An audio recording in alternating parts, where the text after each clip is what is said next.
Greetings, gamers, and welcome to the wide world of web, where I'll be ranking the 3D Zelda games from worst to best. Why just the 3D Zelda games? Well, I don't care about the 2D ones, so come fight me. So right off the bat, I'll be discussing Wind Waker, my least favorite 3D Zelda. Wind Waker. The art style, I don't like it. The sailing, I don't like it, very boring. The forced stealth sections. The forced stealth sections in a Zelda game, I don't like it. Not a fan. I'm not a fanboy about that. The quick time events was basically the entire combat. The A button would flash and you have to press A with some sick counter attack, bro. I ain't about that. Okay? The Triforce quest at the end. It's actually the only 3D Zelda I actually haven't beaten. Because me and my mom were playing at the same time on our own save files. We both got to the Triforce quest. I know out of that shit. I had her do it. I watched her beat the game and that was good enough for me. So fuck that Triforce quest. Wind Waker. Fuck that shit, not a fan. Moving on. Next on the list would be Twilight Princess. I actually like this one. You know, it's a little more realistic, a little more gritty. People don't like the intro. I like the intro. The slow-paced intro, you know, vibing as a fucking villager. That was lit, as the kids say. For real, no bust, no cap. I like that goddamn intro, boy. I like the combat in this game. You actually learn moves from the Hero of Time, like fucking skeleton form. It was interesting. I didn't like howling. I didn't like the wolf parts. Like if you cut off the wolf parts of the game, it would be a huge improvement. I ain't no furry. I ain't a fan of howling classic Zelda songs. See, this is some fucking howling bullshit you gotta do.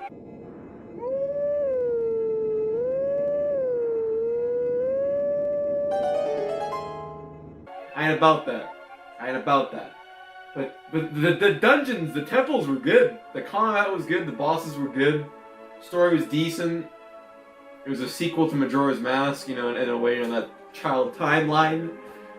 It was decent. Yeah, I hated the wolves. Everything about the wolf was terrible. Collecting those bugs, that was fucking bullshit. It was empty. I thought Hyrule was pretty empty in that game. It was a pretty empty just compared to the other Hyrules in the series. Like I just remember roaming around, seeing nothing but just like enemies roaming around doing nothing, and I was like, okay, neat.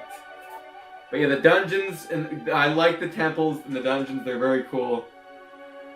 There's a lot of items that were useless though. Like outside of the dungeon or here, like you had a fucking Beyblade you can ride on. That was only for like one temple. Outside of that, it had no purpose. What else? I remember you can beat Ganondorf using a fishing rod. That was interesting. I tried a little too hard to go, you know, it was the anti-Wind Waker. I mean, I have to respect it for it, you know? You finally get to see what the GameCube can do from, like, a technological standpoint there. Next on the list is Majora's Mask. I might be upsetting a couple N64 boomers out there. I'm sorry. But, where do I start with this one? Okay, time travel, it's a little bit of a... The time travel mechanic is... I'll have you know, the time travel mechanic made my mom stop playing this game, and she hasn't picked it up since. And that was like 20 years ago. Because of redoing stuff, she didn't like that. Wasn't a fan. I don't think anyone is. The saving, you only can save when you actually play the Song of Time. It's kind of like a double-edged sword, as they say. Yeah, it's satisfying to lock in that progress to finally, when you finally have a chance to play the song. On the other hand, you never feel good about saving unless you play the song. The owl statue fucked my ass repeatedly on multiple different occasions.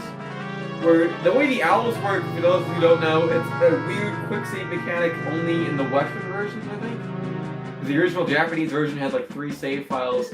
No one cares, you fucking nerd! You can save and quit fine. When you load the owl statue save, that's the quick save gets deleted, and the next save in line is whenever the last time you played the Song of Time. I'll load the owl save, stick around, not do much, and I'd be like, alright, I'm just gonna quit. I don't need this. I'm not gonna save. You know, I didn't really do anything. I quit. Next time I play, I'm like, what the fuck?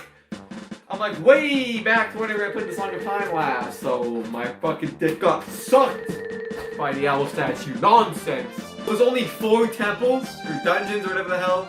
Only 4 of them in the main line. Have more than the majority of that game is side quest shenanigans. They didn't care for it, they only gave you masks, which gave you other masks, which gave you heart pieces. Very few masks actually have actual abilities. I mean, is there any side masks that have abilities? The bunny head makes you run faster. They're all just for getting other masks, which get you heart pieces. And I don't need heart pieces. I'm good at video games, okay? I don't need those fucking heart pieces. And then the ultimate reward is getting the Fierce Deity mask, which basically is just a skip button on the final boss. You just fucking hack and slash and the drawers just look fucking...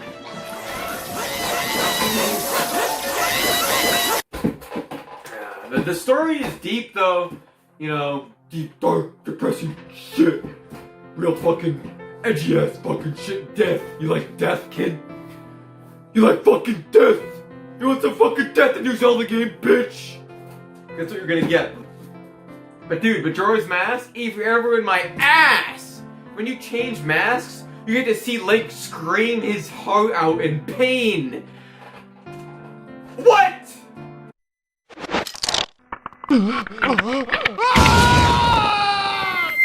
Like, what? I remember when I was a kid playing this, I would change masks and then run out of the room and then come back. So I didn't have to hear my boy Link screaming in pain and suffering every time. I didn't know you could skip that until like a couple years ago.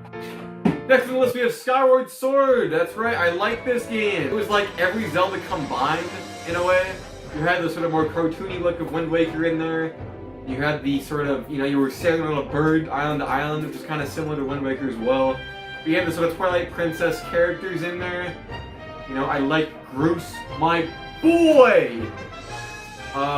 Repeated boss battle at one part, that's a no-no for me, that's a hard... Ooh! I like the motion controls in this game, actually. The combat, I think it's the best combat in all of Zelda. Fight me, come fight me. Every combat has its own, like... You're looking at the fucking sword. Boom! Boom! Every other Zelda game, the combat's more like shield, wait for attack, and start fucking mashing the fucking B button. I'm not fucking gaming! Are you avoiding, son? I'm gaming! I'm gonna game!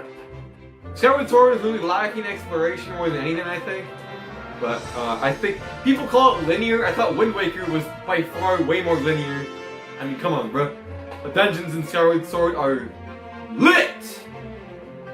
They're cool! There's a little bit of Metroidvania shenanigans going on there. You come back to a dungeon, like 10 hours later, with a new item, and it opens up like this whole new section, and it's like, bro! Excellent game. Fuck. Fucking mosquito bites blood all over my goddamn finger, you son of a bitch! Yeah, Skyward Sword, fantastic, excellent story, music, prequel, shenanigans. Now next is Breath of the Wild. Now I was unbelievably hyped for this game. This is my most hyped for a game I've ever been in my entire life when this was coming out. I was there from 2012 from the Wii U tech demo. I saw that, I'm like, alright, I'm ready for the Wii U Zelda. I can't wait for it to come out. I had to wait eons! I watched that 2017 Switch Direct, the entire thing live, because I knew they were going to talk about Breath of the Wild in that. And then I watched that trailer 100 times. I showed all my classmates in high school that trailer. Oh my god, I was counting down the days with all my classmates. I don't think they cared. 14 more days until Zelda Breath of the Wild!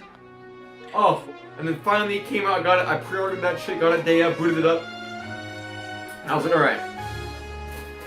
I would say it has the best opening out of any Zelda game, or any video game almost. The Great Plateau is the best tutorial like area I've ever seen ever in a game.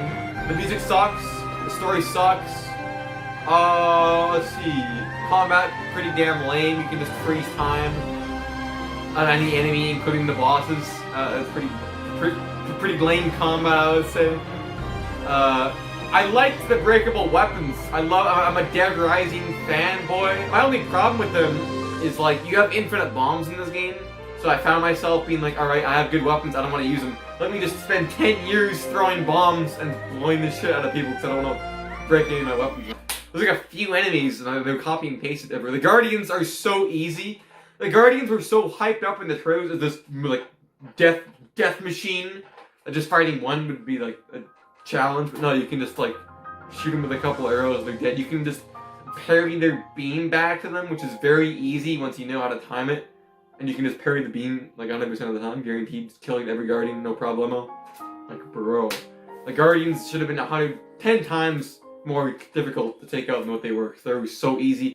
Yeah, I beat Breath of the Wild in like exactly 30 days. Like, I came out March 3rd, and I think I beat it April 3rd, and I had like 80 hours in it. I was playing like 8 hours a day on my spring break there, because what else are you gonna do when you're 16 years old? I haven't played it since either, because it literally feels like it was like last year. Where has the time gone?